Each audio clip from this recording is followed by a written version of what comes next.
So, ready to think like an engineer. Ready to get ingenious. Love it. We're diving into the global engineer today. And apparently, we're tackling a pretty tough question right off the bat. Oh, yeah. What's that? Well, the book says most engineers can't even tell you what engineering is. Well, it's funny you should say that because it is kind of true. It's one of those things that's kind of hard to put into words, Makes sense. You just do it, right? Yeah. But this book, it nails it with one word, really. Being ingenious. Ooh, ingenious. I like that.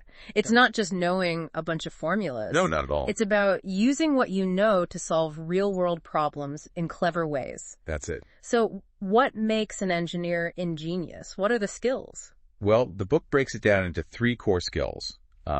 Framing, systemic thinking, and first principles thinking. Okay, let's break those down. So framing sounds kind of like you're putting a picture around something, like focusing on the right thing. That's a great way to put it. It's about finding the right problem to solve. Because sometimes what we think is the problem isn't actually the real issue. Oh, that's tricky, isn't it? It can be. Huh. The book is this awesome example from Formula One racing. Gordon Murray designed some really iconic cars. Yeah. Well, there was this new rule. All cars had to have this 6-centimeter gap underneath. Really messed with the aerodynamics. Oh, wow. Those cars are stuck to the ground. That's got to be huge. Huge. Most engineers saw it as an impossible aerodynamics problem. But Murray, he reframed it. He was like, what if it's not about aerodynamics? What if it's a suspension problem? Oh, clever. Right.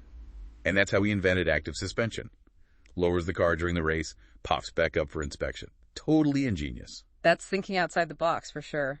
All right, so framing, we've got to get the right perspective on the problem. What about this systemic thinking? So that's about seeing the big picture, understanding how everything connects. So it's not just fixing one little thing. It's like thinking about the whole chain reaction. Yeah. Oh, imagine designing a bathroom, right? Okay. A systemic thinker, they're not just worried about making it look pretty.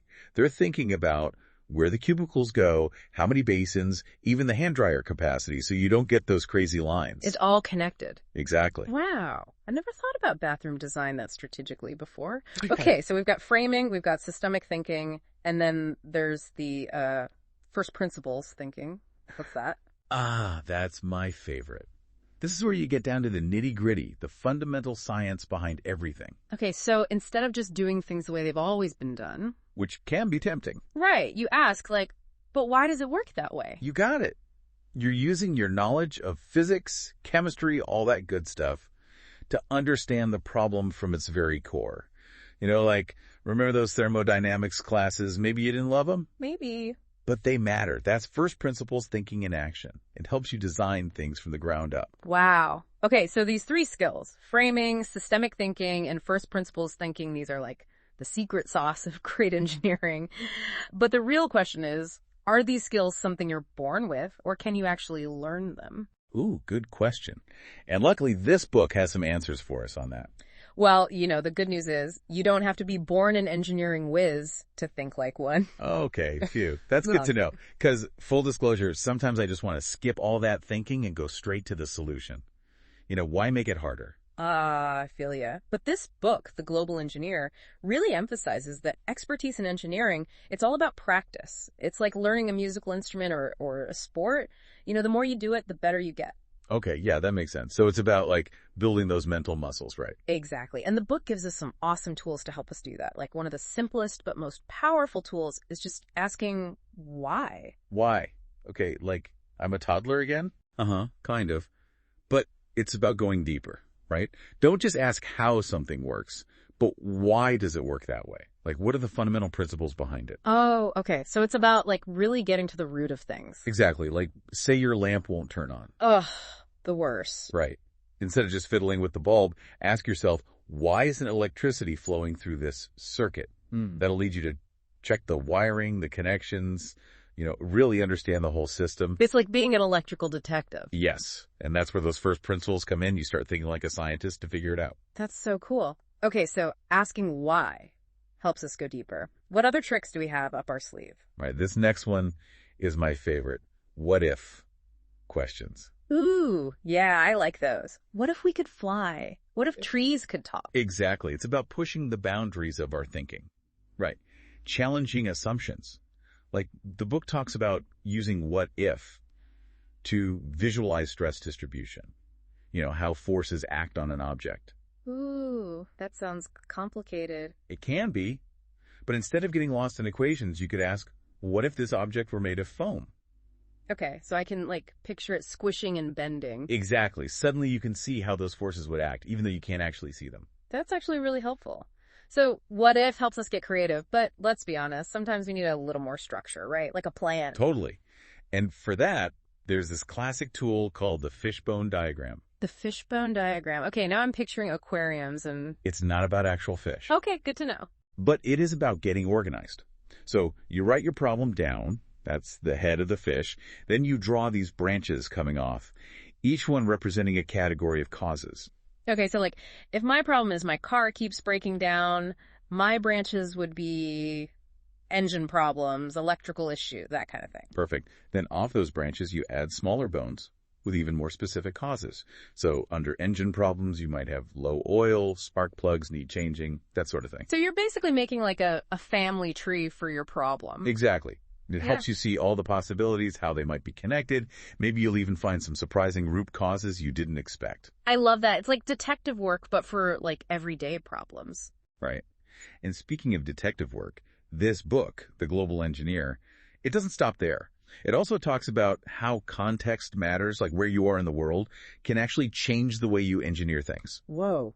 Really? Okay, so it's not just about the tools and the skills. It's about, the bigger picture. You've got it. So the world of engineering, it's not as simple as I thought, Not always. A lot of people think it's just, equations and formulas. But the global engineer, it shows us it's way more nuanced than that. Yeah, what works in one place might not fly somewhere else. Exactly. Culture, location, all of that plays a role. Okay, I need examples. Hit me with some of these global engineer dilemmas. Okay, so picture this. You're an engineer in Australia, right? Yeah. And you're reviewing this new design, all about saving water. Okay, makes sense. Water conservation is huge, right? Right. You'd think everyone would be on board, but this engineer, they actually rejected the design. Wait, what? Why? Was it a bad design or something? No. The design was sound, but here's the thing. In Australia, water security is the top priority.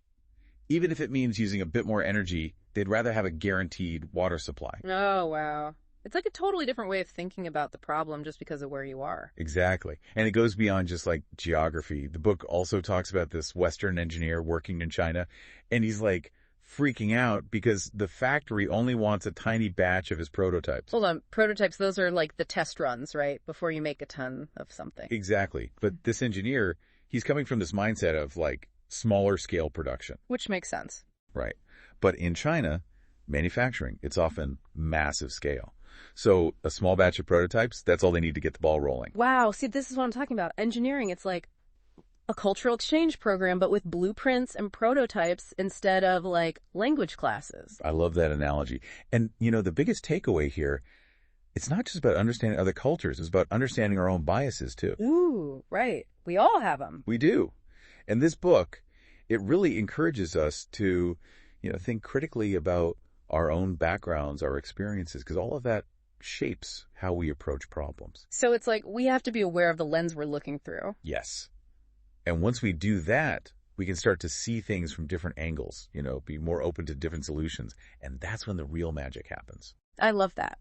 So as we wrap up here, what's the big takeaway? For our listeners who are all right, I'm ready to channel my inner global engineer, what do they need to remember?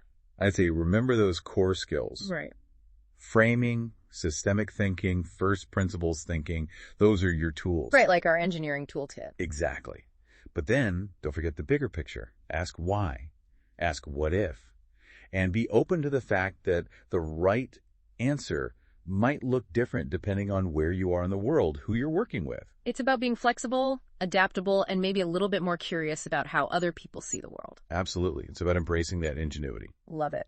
Well, that's our deep dive into the global engineer. We hope you've learned some new ways to approach problems, maybe even discovered a little bit of that ingenious engineer within yourself. And hey, if you've got any ingenious solutions of your own, we want to hear about them. Exactly. Head over to our website, share your thoughts, tell us about the engineering challenges you're tackling in your own life. Until next time, keep those brains buzzing.